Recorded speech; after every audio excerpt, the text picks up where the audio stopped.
আজ আমরা জানবো কামাদা একাদশীর ব্রত ও মাহাত্ম্য কথা, অথবা এই কামাদা একাদশীকে পক্ষবর্ধিনী মহাদ্বাদশীও বলা হয়।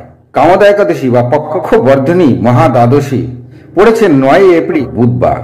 এবার অনেকে 8 এপ্রিল অর্থাৎ মঙ্গলবার এই একাদশী পালন করে থাকেন। 9 এপ্রিল দ্বাদশী যুক্ত এই একাদশী পড়েছে, যাকে পক্ষবর্ধিনী মহাদ্বাদশী বলা হয়।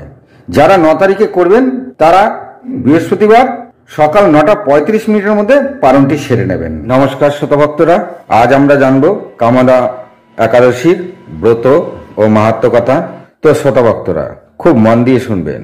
এই একাদশীর মাহাত্ম্য কথা ভগবান শ্রীকৃষ্ণ যুধিষ্ঠির মহারাজকে বলেছিলেন, যা তার পূর্বে একদা মহারাজ দিলীপ তার কুলগুরু বশিষ্ঠ মুনিকে জিজ্ঞাসা করেছিলেন যে মুনিবর, চৈত্র মাসের শুক্লপক্ষীয় একাদশীর মাহাত্ম্য কি? তখন বশিষ্ঠ মুনি মহারাজ দিলীপকে যা বলেছিলেন, এইখানে মহারাজ যুধিষ্ঠিরকে ভগবান শ্রীকৃষ্ণ সে কথাই বলছেন। বহুকাল আগে, অর্থাৎ শ্রোতাভক্তরা আপনারা সকলে জানেন, বহু প্রাচীন মানে সত্যযুগ, ভারতের নাগপুর নামক স্থানে খুবই বিষাক্ত নাগেরা সোনার তৈরি ঘরে বসবাস করতেন।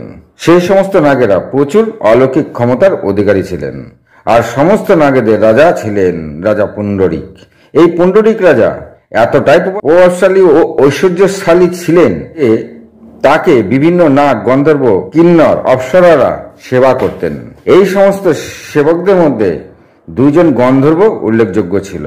একজন হল ললিতা, অন্যজন ললিত। এই ললিতা ও ললিত দুজনে স্বামী স্ত্রী ছিলেন। তাদের নিজেদের মধ্যে ভীষণ প্রেম ছিল। তারা দুজনেই খুব সুন্দর সঙ্গীত গাইতেন। তো একবার ললিত একাই পুণ্ডরিকের রাজসভায় সঙ্গীত পরিবেশন করছিলেন, আর ললিতা সে সময় না থাকার কারণে ললিত গান গাইতে গাইতে তার কথা মনে পড়ে যাচ্ছিল বারে বার। তিনি একটু আনমনা হয়ে পড়েন। এর জন্য তার সঙ্গীতের তাল ও লয় ভঙ্গ হতে থাকে। তখন তারই একজন মিত্র, তার নাম কর্কটক, সে আবার ললিতকে হিংসেও করত। তাই সে যখন দেখলেন ললিতের এমন আনমনা হয়ে গান গাইছে, আর সেই আনমনা হয়ে যাওয়ার কারণ নিশ্চয়ই সে ললিতার কথা চিন্তা করছে, তাই সে উঠে গিয়ে রাজার কানে কানে বললেন, রাজামশাই দেখুন ললিতের অবস্থা, গান করছে আপনার কাছে কিন্তু মন পড়ে আছে তার স্ত্রীর কাছে।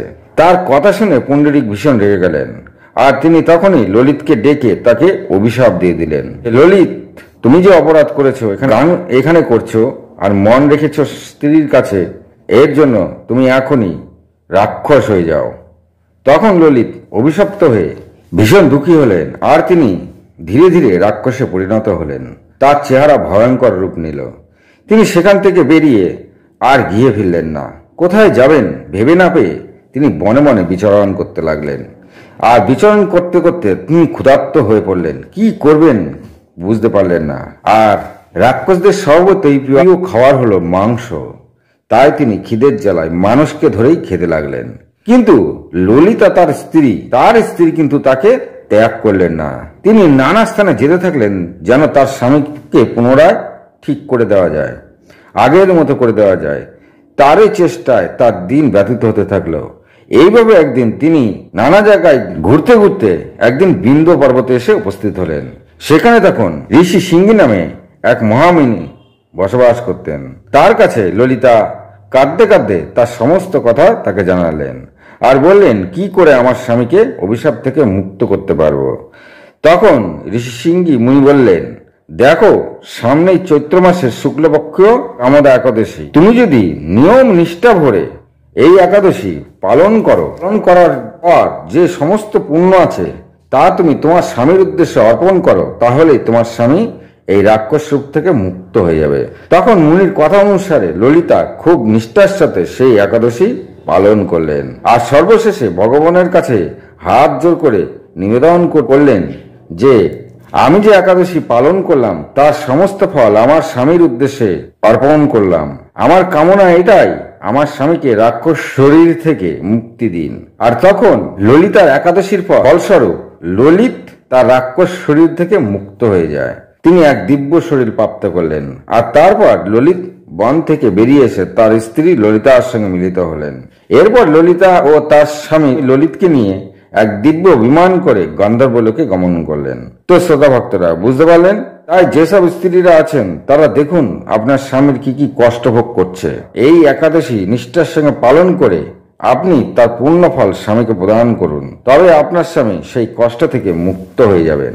আর যারা এই একাদশীর ব্রত পালন করতে পারছেন না, তারা কেবলমাত্র যদি এই একাদশীর ব্রত মাহাত্ম্য কথা শ্রবণ করেন, তবে তিনি বাজপেয়ী যজ্ঞের ফল লাভ করতে পারবেন।